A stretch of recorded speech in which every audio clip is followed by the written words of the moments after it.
저는 김영길 목사라고 하고요. 하나님의 절대 계획과 시간표 속에서 앞으로 남은 평생 신앙생활을 함께하게 될 것 같습니다. 앞으로도 많은 기도와 도움을 부탁드리고 기도하면서 심부름하도록 하겠습니다. 지난주 이제 강단 말씀처럼 오직 믿음, 기도, 전도 이 결론 속에서 승리하셨을 거라고 믿습니다. 지금 이제 정 목사님께서 미얀마 사역을 마치시고 이번 주 중에는 이제 또 태국 사역을 하시는데 잘 아시는 대로 공산주의 정권의 불교 국가에 사실은 우상 숭배하는 그 나라에 신학교가 세워진 게 참 하나님의 역사고 기적이죠. 저도 이제 그렇게 해외 선교 사역을 하러 가다 보면 그 속에 하나님이 세우신 선교사님과 그 선교사님을 통해서 세워져 있는 현지 제자가 얼마나 소중한지 몰라요. 그래서 그들에게 정말 오직 복음의 결론이 심겨지는 중요한 시간표가 되어지도록 그리고 그 우상국가와 공산주의 국가에 하나님이 원하시는 전도운동, 복음운동이 시작될 수 있도록 많은 기도 부탁드립니다. 저는 이제 이제 원래 임마누엘 부산교회에서 이제 어릴 때부터 신앙생활을 하고 교육자 생활을 하다가 임마누엘 서울교회에서 교육자로 한 14년 정도 심부름 하다가 이렇게 새로운 시간표를 맞이해서 하나님 앞에 기도하고 있습니다. 그래서 근데 분명한 게 저보다 인생 선배, 신앙 선배님들이 여기 많이 앉아 계시지만 잘 아시는 대로 참 이런 상황도 있고 저런 사람도 있고 참 많은 일들이 있죠. 근데 제가 교회에서 한 가지 이제 가지게 된 결론이 있습니다. 많은 일들, 많은 사람, 많은 말들이 있는데 결국 교회와 인생은 하나님의 말씀대로 됩니다. 근데 사람들이 말씀 빼고 다 믿더라고요. 일어나는 상황, 또 어떤 사람, 많은 말들. 그것 따라 흔들리고, 그것 따라 힘을 얻고, 그것 때문에 낙심하고. 근데 분명히 결론은 하나님의 말씀인데 우리의 믿음의 방향은 참 안타깝게도 많은 눈에 보여지는 것, 눈앞에 있는 것들에 있습니다. 그래서 우리가 예배라는 것, 교회에 와서 무엇입니까? 세상을 보던 눈을 좀 감고 하나님을 바라보는 영적인 눈을 열고 하나님의 말씀 속에서 하나님이 내게 살아가는 삶의 현장에서 주시는 답이 뭔지 깨닫고 그래서 우리의 삶의 여정이 우리의 생각대로가 아니라 뭐예요? 하나님의 말씀대로 하나님의 진짜 언약대로 하나님이 원하시는 삶과 길을 걸어가기를 원하시는 것입니다. 자, 그렇게 우리가 말씀을 붙잡고 살아가고 싶지만 녹록지 않은 게 무엇입니까? 삶의 무게입니다. 현실이란 게 있죠. 저도 이제 렘넌트 사역을 좀 오래 하다 보니까 상담을 참 많이 하거든요. 이 아이들이 찾아와서 이런 우스운 얘기를 하더라고요. 우습진 않죠. 슬픈 이야기죠. 모든 것이 다 바뀌는데 나만 안 바뀌고 우리 집만 안 바뀌고 우리 부모는 안 바뀐다는 거죠. 아이들이. 그래서 현실의 가장 큰 특징은 안 바뀌는 거예요. 그리고 두 번째 특징은 마음대로 할 수 없어요. 그 중에 가장 안 바뀌는 게 내 자신이고요. 그리고 그 다음에 더 안 바뀌는 게 집안에 이 인간, 저 인간, 그 인간이라고 불리는 한 명씩 존재하더라고요. 뭔가 나에게 갈등을 주는 요소들이 있겠죠. 그런데 기억하셔야 될 게 뭐냐면 자, 현실을 대부분 사람들이 많이 어려워하고 힘들어하기도 하고 답답해하잖아요. 근데 그 현실을 어떤 렘넌트가 저한테 이렇게 약간 울분을 토하면서 왜 하나님이 이런 현실을 내게 허락하셨을까요? 라고 질문을 했습니다. 그래서 제가 그 아이에게 사실대로 말할 수밖에 없죠. 그 현실을 허락하신 분이 하나님이신데 하나님은 실수하지 않으시는 좋으신 하나님이셔. 이해할 수 없을 수 있어요. 그런데 그 현실을 허락하신 게 하나님이시라고. 그런데 사단의 이름의 뜻이 뭐냐? 대적자예요. 마귀는 노략질하는 자라는 뜻입니다. 그런데 사단과 마귀의 가장 큰 무기는 뭐냐? 거짓말이에요. 거짓이 무엇입니까? 진짜 같은데 진짜가 아니란 말이에요. 사단은요, 거짓말이라는 무기를 통해서 어떤 결과를 도출하냐? 분리시켜요. 분열시켜요. 결국 무슨 말입니까? 사단은 거짓말을 통해서 잘못된 것을 보게 만들고 그 결과로 뭐예요? 분리되고 분열된 삶을 살아가도록 만들어요. 자, 무슨 말입니까? 어떤 분리와 분열입니까? 가장 근본은 뭡니까? 하나님과의 분리예요. 아까 말씀드렸잖아요. 모든 것을 다 믿지만 한 가지만 믿지 않는 상태. 현실도 믿고 경제적인 많은 것들 믿지만 그 속에서 안 보인다는 거예요. 그러다 보니까 자신도 모르게 현실을 허락하신 하나님의 절대 계획은 전혀 보지 못한 채 뭐예요? 내가 아는 기준, 사람들이 말하는 걸로 현실을 말하고 거기 갇혀서 그 무게 속에서 살아가는 거지요. 그럼 어떻게 되는지 아세요? 아주 단순해요. 말씀이 생각 안 나요. 알지만 믿어지지 않아요. 그래서 계속 뭐예요? 현실 따라서 육신적인 기준으로 계속 선택하면서 살아갈 수밖에 없습니다. 그래서 오늘 말씀 속에서 한 단어를 깊이 깨달으셨으면 좋겠습니다. 뭐냐? 하나님이 우리 삶에 허락하신 은혜입니다. 진짜 은혜가 무엇인지를 알고 은혜를 누리며 오늘 제목대로 오직 은혜로 인해 결국 무슨 말입니까? 은혜란 말은 뭡니까? 하나님이 지금도 내 삶에 함께 하시고 역사하고 계신다. 하나님은 어떤 현실 속에서 어떤 어려움과 한계 속에서도 지금도 일하고 계시단 말이에요. 그 하나님이 함께 하심과 하나님의 은혜를 깨닫고 알고 누리는 것이 무엇입니까? 은혜란 말이에요. 자, 그래서 첫 번째 우리의 걸어온 길을 조금만 하나님 앞에 생각했으면 좋겠습니다. 에베소서 2장 1절에서 3절에서 뭐라고 합니까? 이렇게 얘기합니다.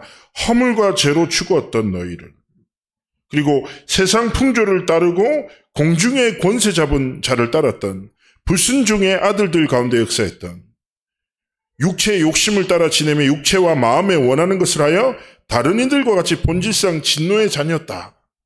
우리의 영적인 과거를 말하는 것입니다. 한 단어로 무엇입니까? 절대 불가능한 허물과 죄로 죽었고 사단의 거짓말에 유린당하며 영원한 저주와 멸망 속에서 죽을 수밖에 없던 우리의 삶에 로마서 5장 6절에서 11절 말씀에 이렇게 말합니다. 하나님이 우리를 언제 사랑하셨냐? 우리가 연약할 때, 경건치 못할 때, 죄인 되었을 때, 원수 되었을 때 우리를 위하여 죽으심으로 우리를 향한 하나님의 사랑을 확증하셨다라고 표현합니다. 무슨 말입니까? 하나님 앞에 사랑받을 자격, 조건, 어떤 행위도 없어요, 우리는. 그런데요, 하나님이요, 허물과 죄로 죽었고 육체의 욕심을 따라 행하던 우리의 삶을요, 하나님이 사랑하셔서 그리스도를 통하여 하나님의 사랑을 확정하셨다. 그러면서 로마서 5장 10절에 화목했다 이렇게 표현하거든요. 화목하게 했다라는 단어가 원어로 어떤 뜻이냐면 덮어주다 이런 말이 있어요. 뜻이다. 무슨 말입니까? 우리의 행위로는 도저히 이 저주와 재앙을 벗어날 수 없는데 성삼위 하나님의 전능하심으로 끝없는 사랑으로 우리를 용서하시고 관계를 회복하시고 뭐요? 하나님의 자녀로 삼으셨다. 그래서 우리의 삶에 하나님이 주신 최고의 은혜가 무엇입니까? 이 사랑을 입은 하나님의 자녀, 이 축복 속에 우리의 삶이 있게 된 것입니다. 그래서 하나님 앞에서 뭐예요? 아, 그렇구나. 내가 하나님 앞에 사랑받을 아무런 자격 조건 없는데 하나님이 나를 사랑하셔서 끝없고 완전한 사랑을 통해서 나를 하나님의 자녀로 부르셨구나. 그래서 우리의 삶에 하나님이 주신 이 구원의 은혜를 날마다 감사하며 하나님 앞에 살아가기를 원하시는 것이죠. 자, 그리고 두 번째 무엇입니까? 우리가 지금 서 있는 길입니다. 에베소서 2장 4절에서 뭐라고 합니까? 긍휼이 풍성하신 하나님이 우리를 사랑하신 큰 사랑으로 인해 허물로 죽은 우리를 그리스도와 함께 살리셨고 은혜로 구원하셨다. 그러면서 그리스도 예수 안에서 함께 하늘에 앉히셔서 그리스도 예수 안에서 우리에게 자비하심으로 그 은혜의 지극히 풍성함을 오는 여러 세대에 나타내려 하심이라. 자, 이 말씀의 의미는 무엇일까요? 그렇습니다. 얘기했다시피 하나님이 우리를 사랑하셔서 하나님의 사랑을 이렇게 표현하잖아요. 아가페라고 표현하죠. 아가페의 가장 큰 대표적인 속성이 뭡니까? 조건이 없어요. 그리고 끝없고 절대 포기하지 않고. 그래서 제가 제 신앙생활을 되돌아보면 여기 계신 성도님들은 그렇지 않겠죠. 그렇지만 저는 두 단어로 제 신앙생활을 정의할 수 있습니다. 뭐냐면 망각과 배신의 역사거든요. 전 참 부끄럽게 목회자로 부름받고 신학 공부도 하고 사역을 한다고 돌아다녔지만 망각과 배신으로 제 신앙생활을 정의할 수 있어요. 맨날 잊어버리고.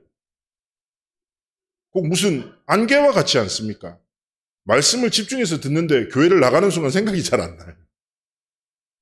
제가 얼마 전에 당황스러웠던 거는 진짜 은혜 받았거든요. 임마누엘 강단에서. 전 또 임마누엘 설교했을 때 예배위원회를 맡아서 맨 앞에서 예배를 드려요. 졸면은 여러 나라에서 문자가 옵니다. 저한테. 김영길 졸지 마라 이렇게. 소름 돋습니다. 근데 제가 너무 은혜 받고 나갔는데 제 교구의 권사님 한 분이 목사님 오늘 말씀 너무 은혜 많이 받았죠. 저도 은혜 많이 받았어요. 근데 3번 대지가 뭐였죠? 이렇게 물어보시는 거예요. 생각이 안 나는 거예요. 아무리 생각해도. 그래서 권사님 메시지 노트를 다시 보십시오. 이렇게 하고 제가 돌아섰는데 참 신기하지 않습니까? 참 쉽게 잊어버려요. 근데 참 더 놀라운 것은 드라마 같은 거는 지나가다가 봐도 스토리가 이해되거든요. 누가 나쁜 놈인지 누가 좋은 사람인지 딱 분별돼요. 참 신기하죠. 그리고 저는요. 많은 선택의 순간에 하나님의 말씀을 안다고 하지만 그냥 제 육체 마음에 원하는 대로 그냥 내 마음대로 선택하고 결정하고 살아갈 때 참 많았거든요. 그런데 하나님이 얼마나 좋으신 하나님이시냐. 제 끝없는 망각과 배신을 기억지 않으시고 저는 작은 순간을 작은 믿음을 하나님 앞에서 선택하고 드렸을 뿐인데 하나님은 제 행위대로가 아니라 뭐예요? 하나님이 주신 약속과 말씀대로 제 삶을 이끄시고 역사하심을 체험했습니다. 마찬가지 아니겠습니까? 마찬가지예요. 우리는 많이 흔들릴 수 있습니다. 갈등할 수 있습니다. 괜찮아요. 왜냐? 이미 하나님의 구원의 은혜를 입은 하나님의 자녀입니다. 그렇지 않습니까? 자녀가 말 안 듣는다고 이제 넌 내 자녀가 아니야. 그렇게 말할 부모가 어디 있습니까? 그렇지 않습니까? 제가 한번 이제 랩런트 부모님이 저한테 상담하시는데 되게 너무 화가 나서 얘기했어요. 무슨 말했냐? 내 아들이 한 놈이 있다. 내가 누군지 알거든요. 근데 이놈이 중학교를 들어간 이후로 한 번도 내게 기쁨을 준 적이 없다는 거예요. 목사님 내가 아쉬울 게 없어요. 근데 이놈이 내 속을 크직했어요. 그래서 어느 정도 화가 나냐? 내가 아브라함이 됐으면 좋겠다. 이렇게. 무슨 말입니까? 아들을 제물로 드리고 싶다는 거죠. 그 정도로. 그 얘기하시더라고요. 그러면서 저한테 울면서 한마디를 더 하셨어요. 근데 목사님 더 가슴 아픈 게 뭔지 알아요? 말씀하시라는 거예요. 내가 왜 이렇게 목사님 찾아왔겠습니까? 죽어도 이놈을 포기할 수가 없다는 거예요. 그 얘기하시는 거예요. 그래서 내가 얘기했죠. 권사님, 하나님 아버지 마음입니다. 정상적인 부모는 절대로 자녀를 포기하지 않습니다. 끝없는 사랑으로 생명을 던져 자녀를 지키고 보호합니다. 그 원리를 만드신 분이 하나님이시고 그 하나님이 뭐예요? 우리를 하나님의 자녀로 삼으셨어요. 하나님은요, 하나님의 성도된 여러분을 절대로 포기치 않으시고 끝없는 사랑으로 조금만 복음 붙잡죠. 맨날 망각하고 잊어버리고 맨날 배신하고 맨날 내 멋대로 살아도 괜찮아요.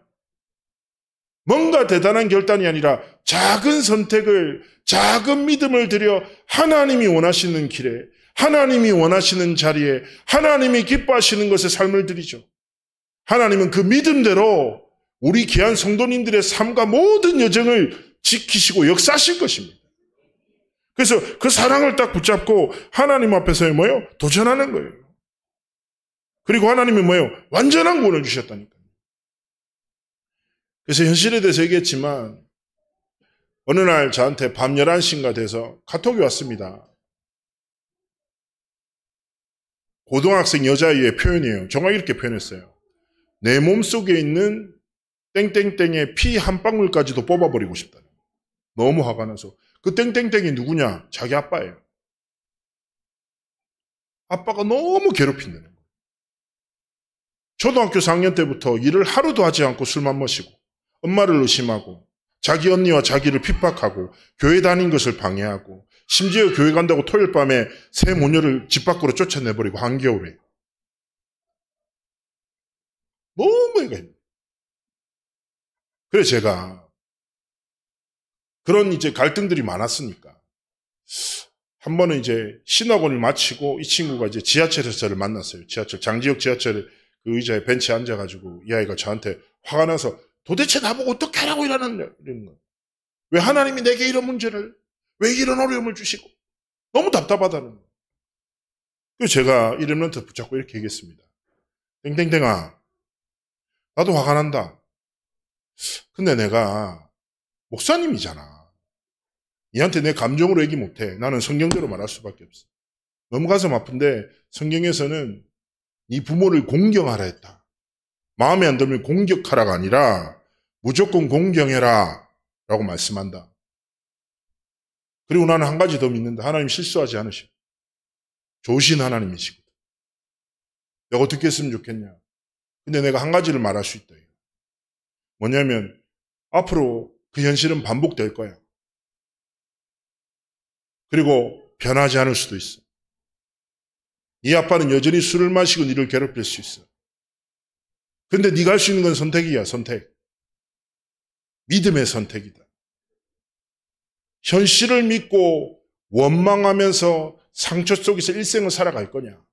아니면 그 현실을 허락하신 하나님의 선하신 계획을 딱 믿고 믿음으로 선택하고 도전할 거냐?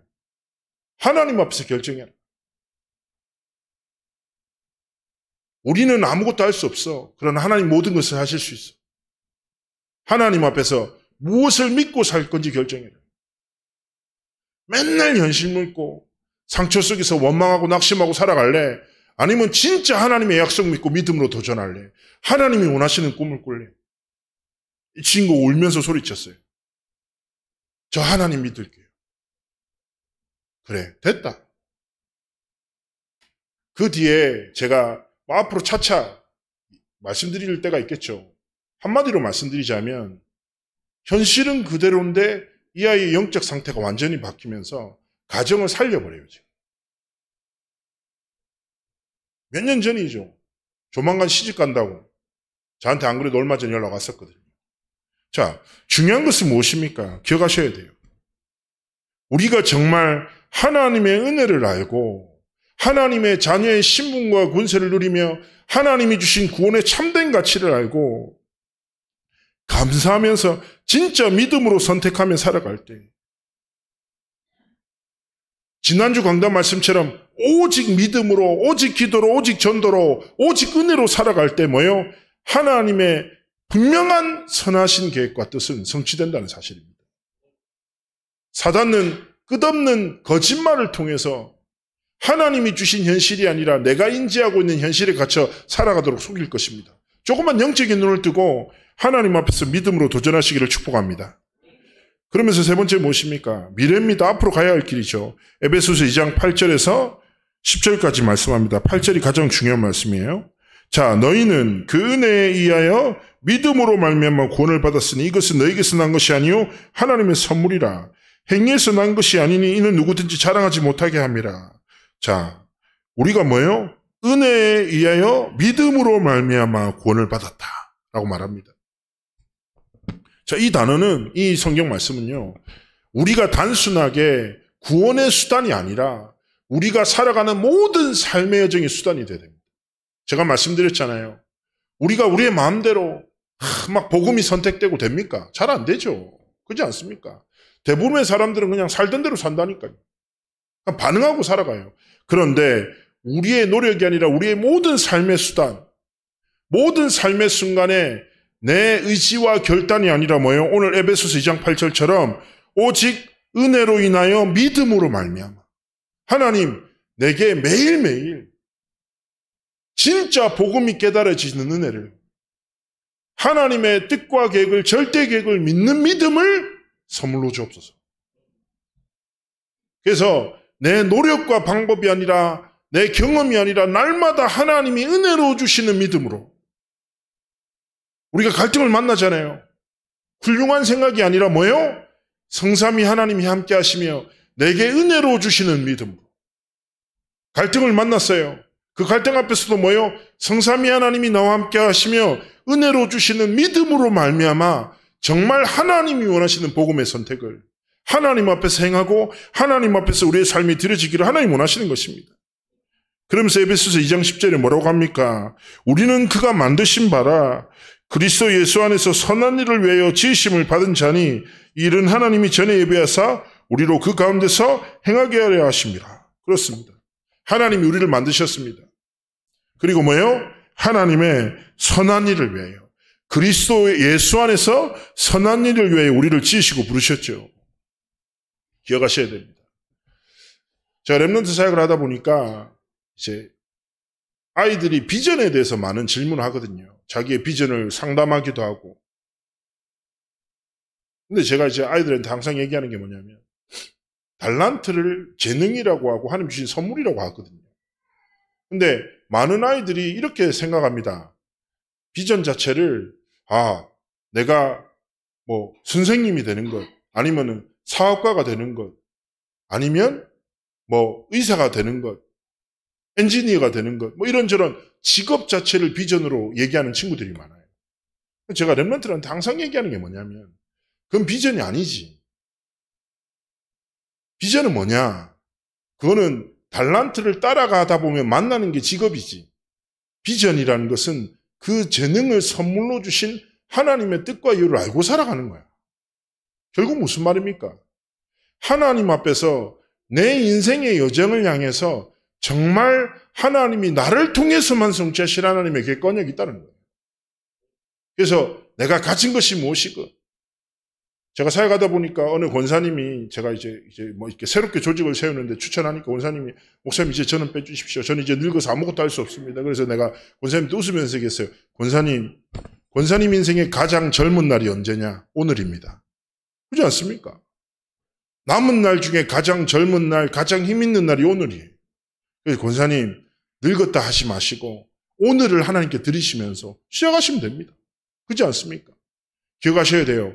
그리스도 예수 안에 내 남은 날 가운데 나를 통해서만 하나님이 성취하실 선한 일이 있다. 그래서 뭡니까? 하나님이 주신 것으로 하나님이 원하시는 진짜 교회를 세우고 하나님이 원하시는 사역을 하고 하나님이 원하시는 전문인으로서 하나님께 영광 돌리는 삶과 길을 걸어가기 원하시는 것입니다. 그래서 하나님 앞에서 뭐예요? 좀 거룩한 욕심을 가지십시오. 거룩한 욕심. 거룩한 욕심이 무엇입니까? 아주 쉽게 한 단어로 설명하자면 하나님 앞에 쓰임받고 싶은 중심이에요. 하나님 앞에. 그래서 정말 하나님 앞에서 내 인생을 향한 그리스도 예수 안에 있는 선한 일, 나를 통해서만 나타날 하나님의 영광을 다 가지고 하나님 앞에서 믿음으로 선택하고 살아가기 원하시는 것이죠. 어제 이제 천안에서 중직자 대회 마치고 이제 우리 스텝차를 타고 올라왔습니다. 올라오면서 이제 전사랑 쭉 이런저런 대화를 하다가 갑자기 죽음에 대한 이야기를 하면서 그 친구가 사실은 사촌 형이 코로나 백신 맞다가 우리나라에서 인정한 첫 번째 사람이었거든요. 이제 백신의 부작용으로 이제 뭐 쉽게 얘기하면 31살짜리 청년이 이틀 만에 사망하게 된 그 일을 겪었어요. 뭐 그런 얘기부터 시작해서 자기가 잘 알던 전도사님이 최근에 돌아가신 것 같다고 얘기하고 또 목사님도 갑자기 병역을 돌아오고 갑자기 이 친구가 막 죽음에 대한 얘기를 쭉 하더라고요. 그래서 갑자기 그 얘기를 왜 하니 이러니까 그냥 생각이 나서 얘기한다는 거예요. 그래서 그렇지. 참 사람의 생명이라는 게 신기하지 않냐. 되게 너무 쉽게 부름받기도 하고 이거 되게 돌아가실 것 같은데 살아나시기도 하고 진짜 하나님의 손에 있다라는 걸 깨닫게 된다. 그러면서 그 전사랑 이런저런 대화를 나누다가 그런 대화를 나눴어요. 우리의 삶의 시작은 하나님이 허락하시고 끝도 하나님의 손에 있지 않겠냐. 얼마나 살지 어디서 어떻게 살지 모르겠지만 이번 중직자 대회 때 주신 말씀처럼 우리의 삶이 하나님이 원하시는 작품을 남기는 삶을 살아가야 되지 않겠냐. 우리가 진짜 말씀 속에서 죽음을 막 두려워하는 것이 아니라 하나님 앞에 중요하게 언약으로 붙잡고 그리고 하나님 앞에 쓰임받는 것이 가장 중요한 게 아니겠냐. 그러면서 이제 그 좋은 사람 저에게 뭐 이렇게 대화 나누면서 결단한 게, 그래, 우리 하나님 앞에서 가치 있게 살자. 하나님이 원하시는 길 위에 서 있고 하나님이 기뻐하시는 자리에 있고 그럼 되지 않겠냐. 마찬가지인 것 같습니다. 로마서 14장 7절 8절에 바울이 얘기합니다. 우리 중에 자기를 위해 사는 자도 없고 자기를 위해 죽는 자도 없다. 우리가 살아도 주를 위해 살고 죽어도 주를 위해 죽나니 사나 죽으나 우리가 주의 것입니다. 라고 고백합니다. 무슨 말입니까? 하나님의 선한 일, 하나님이 나를 통해서만 성취하실 분명한 절대 계획이 있다는 사실을 알고 하나님 앞에서 날마다 은혜로 믿음으로 하나님이 원하시는 삶의 여정을 걸어가기 원하시는 것이죠. 오늘 말씀의 결론을 드리고자 합니다. 아까 말씀드렸잖아요. 현실이 있습니다. 계속 마주할 것입니다. 그러나 하나님 앞에 참된 구원의 축복, 하나님의 자녀의 신분과 권세를 누리면서, 그리고 내 현실 속에 있는 하나님의 절대 계획이 분명히 있다는 사실, 그리고 그 하나님은요 좋으신 하나님이시고 좋으신 아버지 되셔서 우리를 향한 하나님의 절대 계획을 반드시 성취시킨다는 사실을 잊지 말고 하나님 앞에서 에베소서 2장 8절 말씀처럼요 뭐입니까? 날마다 은혜로, 날마다 믿음으로 하나님이 원하시는 삶의 여정을 걸어가시기를 축복합니다. 요즘에 393의 기도 계속 말씀하잖아요. 근데 393 성삼위 하나님, 9 보좌의 축복, 3시대를 회복시키는다 계속 말씀하시는데, 근데 대부분의 사람의 기도가 뭐냐? 자신의 필요를 딱 두고 기도하잖아요. 그런데 진짜 하나님의 결론 난 사람은 하나님이 은혜로 주신 것들을 누리는 기도 속에 들어가거든요. 그래서 필요를 따라 기도하지 말고 하나님이 임의로 은혜로 주신 게 뭐라고요? 393 딱 배경 누리면서 393의 기도가 하나님이 내게 주신 은혜구나. 정말 이거 믿는 믿음으로 하나님 앞에서 영적인 도전해야 되겠구나. 그러면서 이번 한 주간 오직 은혜로 모든 것을 살리는 여정을 걸어가시기를 주의 이름으로 축복합니다. 제가 한번 기도하겠습니다. 살아서 역사하신 하나님 감사를 드립니다. 하나님, 우리의 삶의 여정을 통하여 하나님만이 영광 받으시고 우리의 모든 일주일간의 삶의 여정 속에서 다른 것이 아니라 오직 은혜로 하나님이신 구원의 축복으로 하나님이 함께 하시는 임마누엘의 축복을 누리는 은혜로 인하여 믿음으로 말미암아 승리하는 삶의 여정을 걸어가도록 함께 하시고 축복하여 주옵소서. 우리의 삶을 통하여 하나님만 영광 찬양받아 주옵소서. 감사드리며 살아계신 주 예수 그리스도로 기도합나이다. 아멘.